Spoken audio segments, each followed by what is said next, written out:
Welcome back, everyone. Today, we're back with another recipe inspired by Walt Disney World. This one is bao buns. But we're not just doing any kind of bao buns, we're doing cheeseburger bao buns.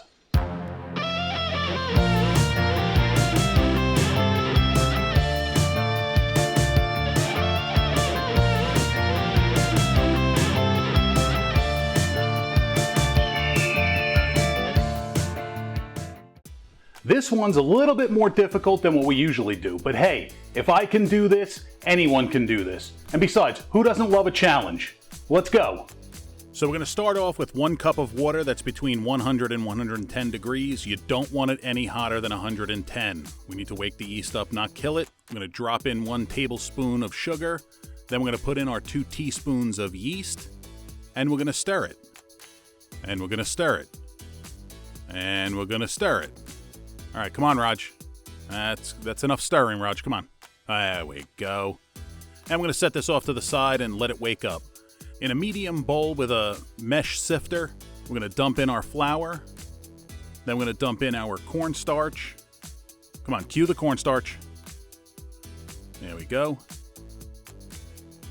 And we're going to give this a sift.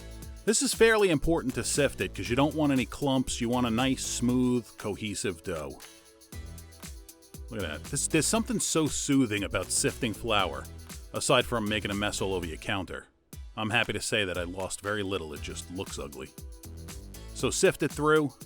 Make sure it's nice and fluffy. See, there's a big chunk right there. You don't want that. Then we're going to check on our yeast, and it looks like it's foaming up nicely. In the bowl of a stand mixer, we're going to put our flour. Then we're going to put our sugar and our salt. Well, the rest of our sugar and our salt, I should say. And our butter. And then we're going to pour in our yeast mixture. You can do this by hand. You don't need a stand mixer. It just takes longer to do by hand. So drop the dough hook in, set it to low speed, and let it start to come together. As it comes together, you can increase the speed a bit. There we go. Again, there's something so soothing about making a dough and watching it come together. It's almost exciting. But as this comes, you'll see that less and less is stuck to the sides. Gonna keep beating it up. And once it stops really working and it's attached to the hook and not doing much, you're pretty much there. Once it looks like this, you're there. Look at that. See? It's just spinning. You spin my dough right round. I know, I shouldn't sing.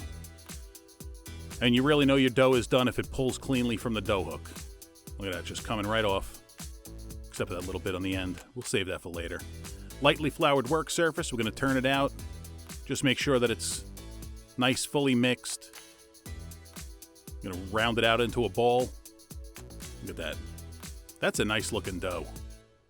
So, it's a beautiful tasting dough, but it's really nice looking dough. Good game. So now we're going to transfer this into a bowl that we sprayed with a little cooking spray. And then we're going to spritz the top of it. This way when it balloons up, it doesn't stick to anything. Cover it with a little plastic wrap. I like to rise my dough in my microwave. I don't use my microwave for much else besides cooking rice. But it's a nice warm place that's not in the way. So then we'll take our pickles. I'm going to slice them up and dice them up. We're going to get about a cup of pickles. These are kosher dills. I actually used the little ones because I don't know why I used the little ones. They look cute. And I'm like, you know what? I'm going to cut this up for my burgers. That's what I'm going to do. So that's what I did. So we're going to dice these up. And then we're going to transfer them into a bowl with a paper towel, kind of draw out some of that moisture. You don't want too much moisture in these buns. Otherwise, they're really soggy. So while it's sitting on the paper towel, while you're doing the rest, it'll be perfect. Make sure you get it all. Waste not, want not. Then 1 baseball-sized onion. I would call that a medium. Some people would call it a large.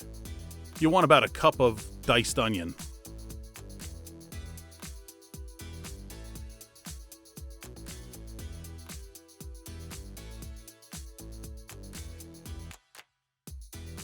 Look at that.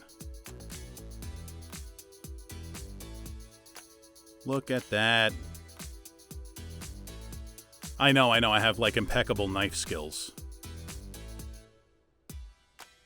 Don't laugh at them. I've worked very hard to be mediocre.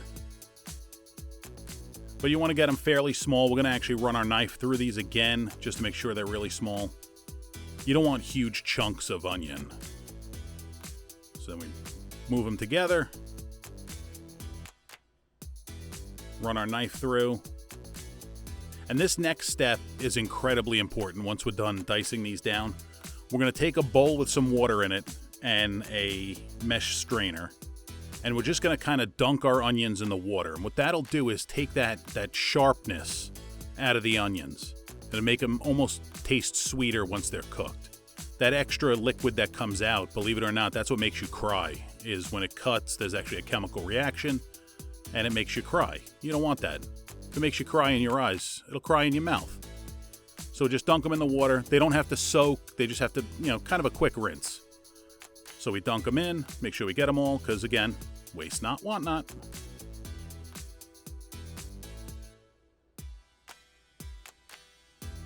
I'm like really particular about not leaving anything on there.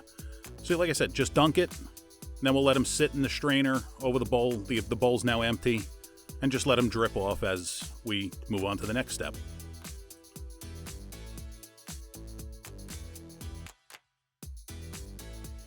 So in a large mixing bowl, 1 pound of lean ground beef, that's 93%. I'm going to go with 1 teaspoon of What's This Here sauce.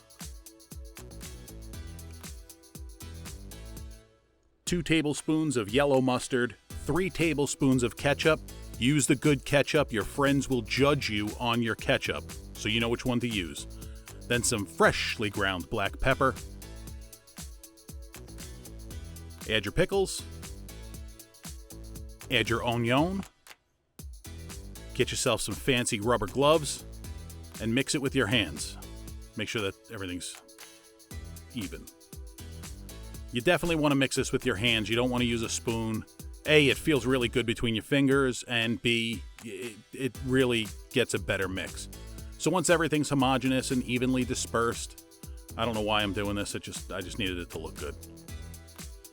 Then I'm going to take my handy-dandy plastic knife, and I'm going to cut it into roughly 8 even pieces. I clearly don't know what even pieces means, so you can weigh this out. If you want to be super accurate, you can weigh your entire meat, divide it by 8, and there you go. I'm going to punch down our dough, and I'm going to fondle it and punch it, and I don't know why I did that. Lightly flour your work surface. We're not really adding dough to this. We're not adding flour to this dough. We just want to make sure it doesn't stick to the work surface. Then we turn it out. We're going to kind of roll it into a log. It doesn't have to be tightly rolled. We just want to get it that way. It's easier to measure out. Then I'm going to divide this into 8 equal pieces. Again, you could weigh this out and you'll get truly 8 equal pieces, which I probably should have done because I don't think I'm so good at estimating. I mean, I'm not the worst, but I make mediocre look good. That's really what it is. I've come to terms with that.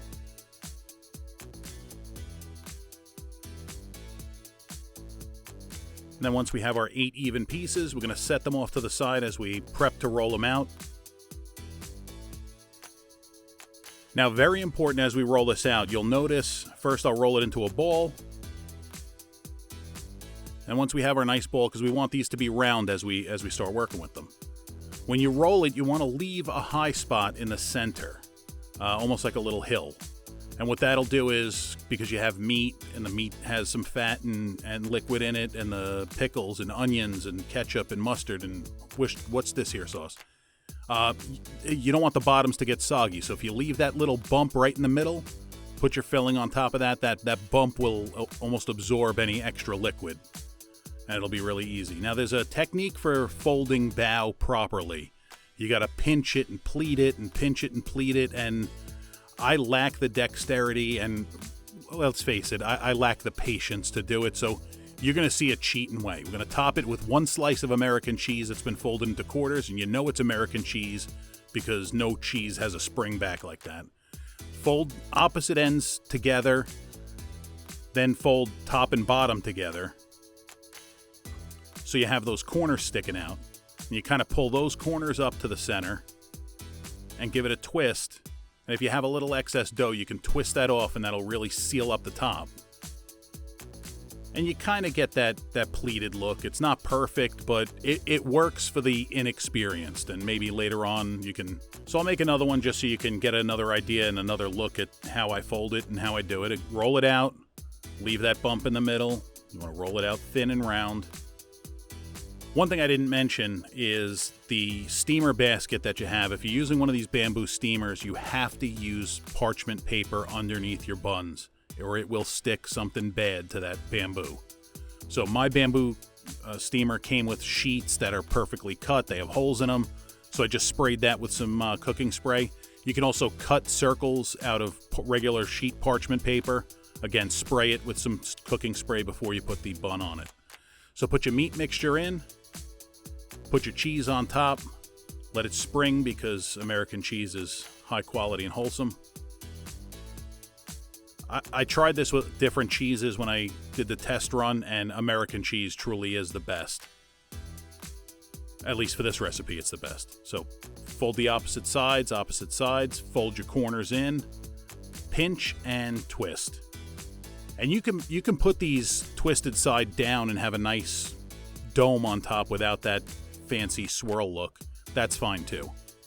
So our pot of boiling water, we're going to set our steamer basket on top, and we're going to let this steam for 15 minutes.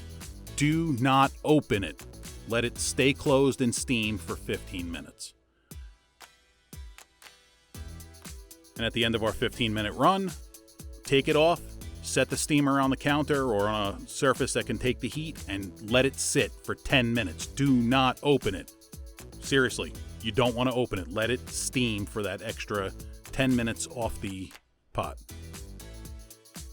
Now we unveil. That discoloration will kind of go away as they sit out. You want to let them sit out for a few minutes. And see, I didn't put enough cooking spray on that parchment, and it's stuck. So we're going to transfer them off to a plate, and then we're going to make our second batch, which just suspend disbelief. It happened. I did it. So there we go, sitting on the plate. I'm going to sprinkle mine with these toasted sesame seed. It's actually a sesame seed medley, they call it. It's fancy, but I just like the way it looks. I'm dying to eat these. These are so good.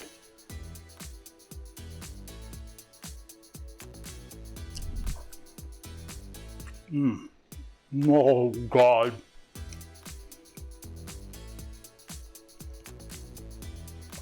This tastes, I'm shooting seeds. This is so good.